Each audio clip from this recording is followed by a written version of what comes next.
Here they go, ladies and gentlemen. It is Health Monday, and Jared and Jacob from Marble City Pharmacy join us. Gentlemen, good morning to you. Happy Monday. Good morning. A little chill in your step this morning, wasn't it? A little I bit. like it. You know, we still got that electric blanket on at my house. Yeah. It's too heavy, but my wife said we're going to get some more cold weather.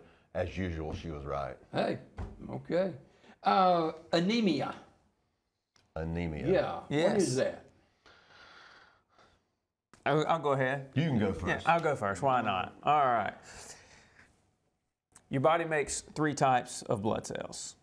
We all know about white blood cells. That's what your doctor checks when you're sick to see if you got an infection. Your body makes platelets to help you clot. And your body makes red blood cells. And in those red blood cells, within each cell, there's a protein called hemoglobin. It's an iron protein. It's made out of iron primarily. And that's what makes your blood red. That's what's carrying red everywhere. And what that does in your red blood cells is it takes the oxygen you breathe in to every part of your body and brings back the carbon dioxide that you breathe out. So red blood cell constantly carrying oxygen to, carrying carbon dioxide out. Anemia is when you don't have enough either red blood cells or the hemoglobin within them to carry oxygen throughout your body and carbon dioxide out like it's supposed to. So you don't have enough red blood cells, you're not getting oxygen where it needs it. Wow. Jared? I mean, that was pretty good, right? Yeah. He used a lot of big words I there. threw your curveball to see how you'd handle it. Yeah, that's exactly right. Let's talk about the different types, which will help us with some of the causes. There are three different ways to look at this. First of all, your body doesn't make enough red blood cells. This would be the most common. This is generally what we're going to be talking about the rest of this morning.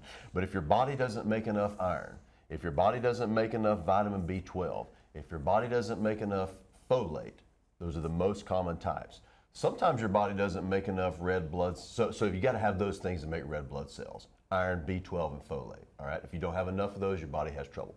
Sometimes people have things like leukemia that are a problem with the bone marrow, you know, where you're producing these red blood cells. That's kind of beyond the scope of what we're talking about today anyway. So number one, your body doesn't make enough red blood cells. Number two, you may have some kind of major bleeding problem that causes you to lose your red blood cells or hemoglobin. We'll talk some more about that in just a minute. And then number three, you may have some sort of disease where your body destroys those red blood cells. The thing you're thinking about most here would be sickle cell anemia. You guys have heard of that. That's not necessarily what we're talking about today either, but you can have a situation where your body's destroying those red blood cells. Jacob, I had a flashback. Uh-oh.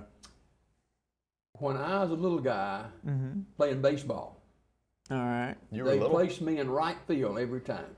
Yeah. And my coach used this terminology. He said, "You're an anemic baseball player." And I'm just now remembering this word again. Fortunately, we're talking about something different, but anemic with an individual like this, it can be a serious deal. So what are some of the symptoms of this? Well, and this may have something to do with your coach's terminology for you.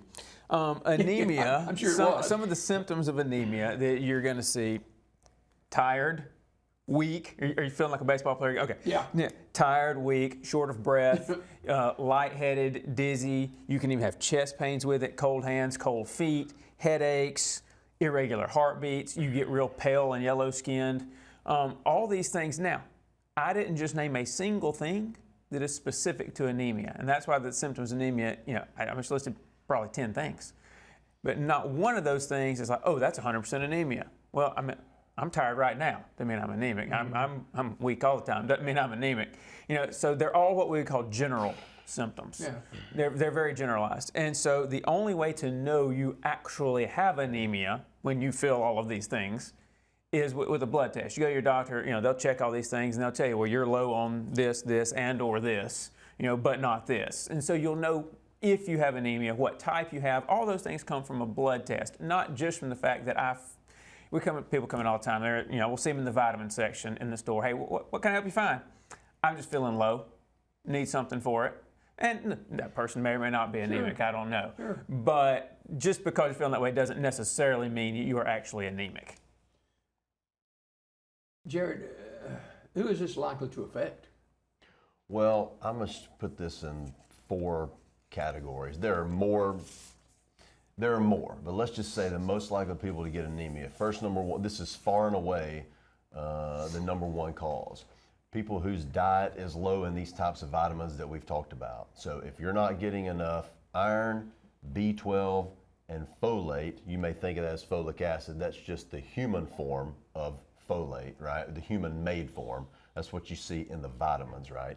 If you're not getting enough of those in your diet, that'd be number one. Number two, sometimes people have some kind of problem with their small intestine where they can't absorb these nutrients. So let's just say you do eat enough a balanced diet to get these nutrients in your diet, but you have something like Crohn's disease or celiac, you can't absorb them from your small intestine, right? So you can still have anemia that way. Number three is people most likely to get anemia. Sometimes people who are pregnant let me back up.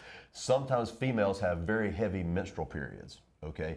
And so if they're losing that much blood in their menstrual period, they can become anemic. Number four is pregnancy. I got ahead of myself there. If a person who is pregnant does not get enough folic acid and iron specifically in their diet or by supplementation, they can be anemic, and then you got a separate set of problems for the baby as well. So those would be the four most likely. Yeah. It's a lot more serious than my anemic hitting. Yes. Sure. It's So, more serious. Jacob, how can this be prevented? Well, we've said it a million times this morning already, it feels like. The answer is primarily a balanced diet. And we can always say that, and everyone goes, oh yeah, I know what a balanced diet is. Well, maybe we do, maybe we don't know what one is, right? But let's look at the things that we've talked about that lead to anemia. Iron, for instance. Where am I going to get iron? Well, mostly red meats. It's very common. You get iron in red meats. You get iron in certain types of beans, lots of types of beans actually. Most of our relatively healthy cereals are fortified with iron. There's lots of iron in cereals. Doesn't mean go What get. about Cinnamon Toast Crunch? I knew that was coming. Does not mean go get all the ones with the cool pictures on the front that the kids eat. I mean real grown-up cereals, the ones you don't want, are fortified with iron. And leafy green vegetables, which is the answer to most problems in life that we don't ever eat enough of, leafy green vegetables, and certain types of fruit. So lots of iron in those foods. We've talked about folic acid. You're going to get those in fruits. Guess what? Leafy green vegetables again. They always come up. Peas and beans. Lots of grain-enriched products, like your breads, fortified breads. You'll see that on the packages. All those have folate in them. So there's a lot there. And then B12 is the last one we talked about. Once again, meat, dairy products, fortified cereals. See, a lot of the same things. You're getting all these things you need. And then last, we haven't talked about this. All this iron we're going to be taking in because we're going to be eating right, we're going to be doing the right things.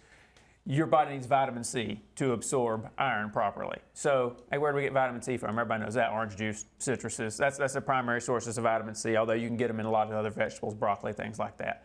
But so, those four things, you eat the kind of stuff your mama told you to eat. Eat a bunch of different colors on your plate. And that doesn't mean Fruit Loops because there are a bunch of different colors. Eat a bunch of different colors on your plate. Eat healthy foods. You're going to get all this. However, I would way rather you get them that way, but if you're not getting them that way for some reason, can't eat that, there are always supplements. You can get B12, you can get vitamin C, you can get iron, you can get folate, you can get all these things in pills over the counter, in vitamins and supplements to help supplement what you're not getting in your diet. So what about treatment? First of all, I'd like to say I was on vacation last week. The hotel had Fruit Loops in the breakfast section, and I just want to say that I had Fruit Loops almost every morning. He had lots of colors on his plate like Mom would want him Yeah. to. Right. I did. Okay. Treatment. So You're let's going to timeout after this show. So treatment is for these types of anemia is going to be very similar. Let me back up though for just a second. Obviously, if you have something like a leukemia that's causing problems with your bone marrow, chemotherapy, all these type of things, you got sickle cell, you may be getting oxygen, all these type of things, that's beyond what we're talking about today. So for these vitamin deficiency type anemias and iron deficiency type anemias, then the treatment is very similar to the prevention, right? We've got to get you the right doses of these supplements to get your blood levels back up. And then in a few weeks or months, you'll have another blood test, make sure we've gotten you in the right place. Let me say this though, so obviously iron supplementation, B12 supplementation, folate supplementation in the form of folic acid. As far as the B12 supplements go, you know this if you ever looked in the vitamin section, there's the B12 that you just swallow, there's B12 goes under the tongue, there's a B12 liquid that goes under the tongue, and sometimes when people take those, any of those, they don't get the right response from it because some people have trouble absorbing B12. we have tons of people in that category who are on the B12 injections. And so if you have a problem absorbing B12, it might be a daily that turns into eventually a weekly or maybe even a monthly injection of B12 to get you in the right place.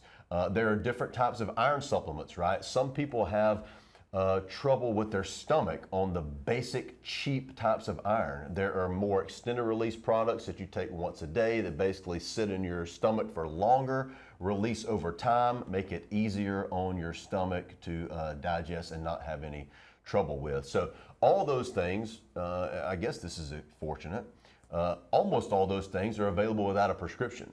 There are things that we can show you, but again, the blood test is what you have first. We'll show you the things that you need. A few of these things are on prescription and will be given specifically by your doctor. All right, guys. Thank you much for coming in this morning. And Yes, sir. a lot of information to digest. And if you're watching this morning and you feel like you've got some issues like this, I'm sure you'd like to talk to them, right? Help them out. No Absolutely. doubt. Literally this question all day, every day. We get it. Yeah. Okay. Marble City Pharmacy here in Sylacauga. Jacob Jared with us every month here on Daybreak Live. Final check on the